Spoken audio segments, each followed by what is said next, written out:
Youth Congress സംസ്ഥാന president ഒ.ജെ. ജനീഷിന്റെ നേതൃത്വത്തിൽ UDF നേതാക്കൾ മാളയിൽ ഏകദിന ഉപവാസ സമരം നടത്തുമെന്ന് നേതാക്കൾ പത്രസമ്മേളനത്തിൽ അറിയിച്ചു.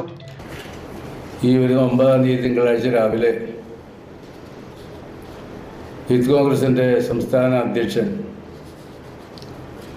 ശ്രീ ഒ.ജെ. ജനീഷിന്റെ നേതൃത്വത്തിൽ ഏകദിന ഉപവാസ സമരം നടത്തുകയാണ്.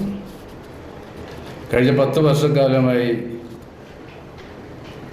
ഇവിടെ UDF ഗവൺമെൻറ് കാലത്ത് ആരംഭിച്ച നിരവധി പദ്ധതികൾ നിന്നു പോവുകയോ പകുതി വഴിയിൽ നിർത്തിപ്പോവുകയോ ചെയ്യുന്ന ദുരവസ്ഥ വരുത്തിയതിന് ഉത്തരവാദിയായ ഈ കേരളത്തിലെ LDF ഗവൺമെൻറ്റിനെതിരെയും അതുപോലെ 10 വർഷം ഈ നിയോജകമണ്ഡലത്തെ പ്രതിനിധീകരിച്ച ശ്രീമാൻ VS ശിവകുമാർ VS സുനിൽകുമാറിൻ്റെ PR സുനിൽകുമാറിൻ്റെ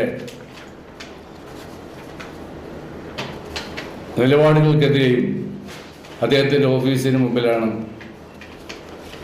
ഈ ഉപവാസ സമരം നടത്തുന്നത്.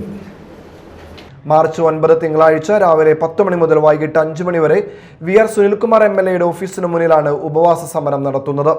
കൊടുങ്ങല്ലൂർ നിയോജക മണ്ഡലത്തിലെ വിവിധ ആവശ്യങ്ങൾ നടപ്പിലാക്കണമെന്ന് ആവശ്യപ്പെട്ടുകൊണ്ട് നടത്തുന്ന ഏകദിന ഉപവാസ സമരം AICC സെക്രട്ടറി TN പ്രതാപൻ ഉദ്ഘാടനം നിർവഹിക്കും.